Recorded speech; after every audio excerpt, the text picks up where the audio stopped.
جی السلام علیکم ورحمۃ اللہ وبرکاتہ۔ بھائی نے یہ ایک کیلنڈر کی تصویر بھیجی ہے، اس میں جی دو حصے لکھی ہیں۔ بھائی کہتے ہیں جی ان کی تحقیق کر دو۔ جی محترم بھائی، اس میں پہلی روایت جو لکھی ہے،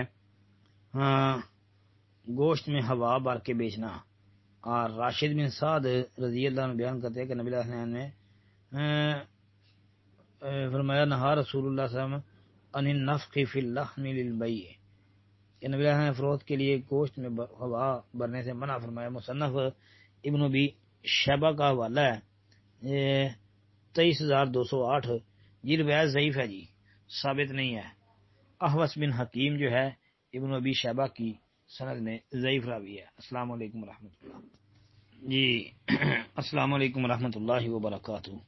دوسری روایت جو اس میں لکھی ہے جی حضرت عمر رضی اللہ تعالیٰ عنہ کے حوالے سے، کہ وہ بیان کرتے ہیں کہ میں نے ایک گھوڑا فی سبیل اللہ صدقہ کر دیا، وہ جس کے پاس تھا اس نے اس کی مناسب دیکھ بھال نہ کر کے اسے نکارہ بنا دیا۔